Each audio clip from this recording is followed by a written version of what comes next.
ప్రధానంగా చంద్రబాబు నాయుడు గారు 3 పర్యాయాలు, మరొకసారి నేను 3 పర్యాయాలు అంటే 94 నుండి 2004 మధ్యలో, 14 నుంచి 19 మధ్యలో, మళ్ళీ 24 నుంచి 29 మధ్యలో ప్రజల్ని ఏ విధంగా వంచారు, ప్రజలకి అరచేతిలో వైకుంఠాన్ని ఎలా చూపించారు అని ఒకసారి చరిత్రలోకి వెళ్ళినట్లయితే 2004లో ప్రభుత్వం ఏర్పడ్డప్పుడు స్వర్గీయ కొణిజేటి రోషయ్య గారు ఒక మాట చెప్పారు. ఆనాటి మాజీ ముఖ్యమంత్రి, ఆనాడు ఫైనాన్స్ మినిస్టర్గా ఈ దేశ చరిత్రలో ఏ రాష్ట్ర ప్రభుత్వం కూడా, ఏ రాష్ట్ర ప్రభుత్వ ముఖ్యమంత్రి కూడా చేయనటువంటి ఒక ప్రకటన చంద్రబాబు నాయుడు గారు చేశారు. అది ఏ విధంగానంటే, ఆకాశమే హద్దుగా హామీలు ఇచ్చి 1 కోటి వరాలు అన్నాడు 94లో. 2004లో 94, 99 మధ్యలో 1 కోటి వరాలు ప్రకటించి అధికారంలోకి వచ్చిన తర్వాత నాకు అర్థం కావటం లేదు, ఈ రాష్ట్రంలో ఖజానా ఖాళీగా ఉంది, దివాలా తీస్తుంది ప్రభుత్వం అని ప్రకటన చేసినటువంటి ఒకే ఒక పాలకుడు చంద్రబాబు నాయుడు గారని, అధికారంలోకి రాకముందు ఆయన చెప్పినటువంటి మాటలన్నీ కూడా అసత్యాలు అనేటువంటి మాట రోషయ్య గారు చెప్పినటువంటిది సందర్భంగా గుర్తు చేస్తా ఉన్నాను. అలాగే 2014లో రాష్ట్ర విభజన జరిగింది. ఈ రాష్ట్రం విడిపోవడానికి ప్రధాన కారకుల్లో ముఖ్యుడు కాంగ్రెస్తో అంటగాగి చీకటిలో చిదంబరం ఒప్పందంతో ఈ రాష్ట్రాన్ని విభజిస్తారా లేదా అని శాసనసభలో ప్రకటనలు చేసి ప్రజలందరూ అర్థం చేసుకోవాలి. చంద్రబాబు నాయుడు గారు విజనరీ అని ఒక మాట అంటున్నాడు. దేనికి? ఆయన ఎదుగుదలకి, ఆయన అధికారం కోసం విజనరీ, రాష్ట్ర ప్రయోజనాల కోసం కాదు. దానికి ఒక చక్కటి ఉదాహరణ ఏమిటనంటే, రాష్ట్రాన్ని విభజించే సమయంలో శాసనసభలో ఒక చర్చ జరిగింది. ఆ చర్చలో కనీసం అంటే కనీసం ఒక్క మాట కూడా మాట్లాడనటువంటి వ్యక్తి చంద్రబాబు నాయుడు గారు. రాష్ట్రాన్ని విభజించమని డిమాండ్ చేసి రాష్ట్ర ప్రయోజనాల గురించి కనీసం పల్లెత్తి మాట్లాడనటువంటి వ్యక్తి చంద్రబాబు నాయుడు గారు. 2014లో నాకు అనుభవం ఉంది, ఈ రాష్ట్రాన్ని ఒక ప్రగతి పదంలో నడిపిస్తానని ప్రజల్ని మోసగించడానికి అనేకమైనటువంటి వాస్తవ విరుద్ధము, లేకపోతే అమలు చెయ్యలేడని తనకు తెలిసి చేస్తానని చెప్పి చెయ్యనటువంటి వాగ్దానాల గురించి కూడా ఒకసారి మననం చేసుకోవాలి. ఆ రోజు ఏమన్నాడు ఆయన? రైతులకు రుణమాఫీ చేస్తానన్నాడు. చేశారా? లేదే. 87,600 కోట్ల రూపాయల రుణాలు ఉన్నాయి, వాటిని బేషరతుగా మాఫీ చేస్తానని చెప్పినప్పుడు ఆనాటి ప్రతిపక్షంలో ఉన్నటువంటి జగన్మోహన్ రెడ్డి గారు చెప్పారు, రైతుల్ని నేను మోసగించలేను, ఇది సాధ్యం కాదనేటువంటి విషయం. అధికారంలోకి వచ్చిన చంద్రబాబు నాయుడు గారు కేవలం 15,000 కోట్ల రూపాయలు కోత కమిటీ వేశారు, కోతలు కోశారు. 15,000 కోట్ల రూపాయలు మాత్రమే రైతులకు సహాయం అందించేట్టుగా చేశారు. మరి ఇది మోసం కాదా?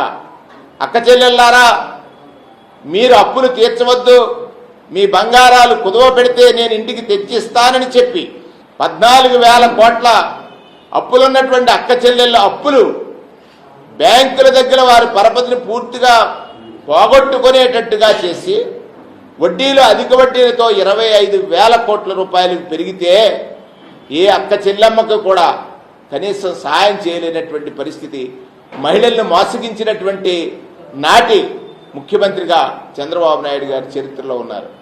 రాష్ట్ర విభజన జరిగింది. ప్రత్యేక తరగతి హోదాని రాత్రికి రాత్రే ఓటు నోటు కేసులో ఆయన ముద్దాయిగా ఉండి రాత్రికి రాత్రే విజయవాడకి తరలి వచ్చి ఏం చేశారు? ఈ రాష్ట్రానికి ఉమ్మడి రాజధానిగా ఉన్నటువంటి హైదరాబాద్ని వారి స్వప్రయోజనాలకి తాకట్టు పెట్టి ఈ రాష్ట్ర ప్రజల్ని గాయపరిచినటువంటి విధానాన్ని కూడా మనం గుర్తు చేయాల్సినటువంటి అవసరం ఉంది. అంతేకాదు, ఇంటికి ఒక ఉద్యోగం ఇస్తానన్నాడు. ఇది ఎలా సాధ్యం? 1,80,00,000 ఇల్లుంటే ఇంటికి ఒక ఉద్యోగం ఇస్తాను, ఇవ్వలేని పక్షంలో నిరుద్యోగ భృతి ఇస్తానన్నటువంటి మాటలను కూడా ఒకసారి గుర్తు చేస్తా ఉన్నాను. అంటే 2 పర్యాయాలు ఈ రాష్ట్ర ప్రజల్ని మోసగించడానికి సక్సెస్ఫుల్గా తను తను ఎంచుకున్న మార్గం.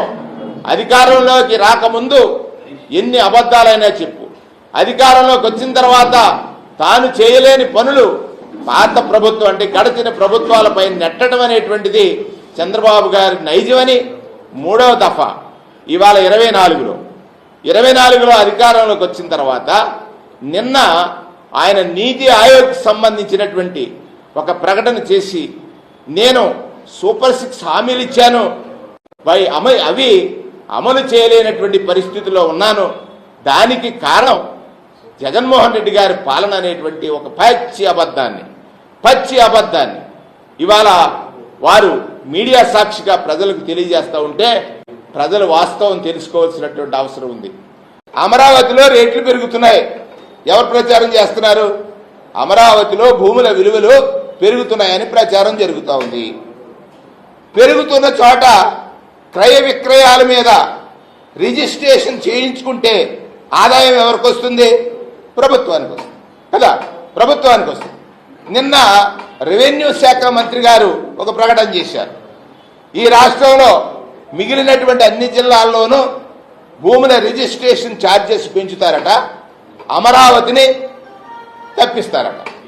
అంటే మీకు కావలసిన వాళ్ళు ఇప్పటికే అమరావతిలో మీ వాళ్ళు భూములు కొనుగోలు చేశారు, కేవలం మీ స్వార్థం కోసం చేస్తున్నారు ఇది అనేటువంటి వాస్తవం ప్రజలకు తెలిసినప్పటికీ కూడా ఇవాళ నిన్న మీరు చేసిన ఈ ప్రకటన ద్వారా అది తేటతెల్లమైంది.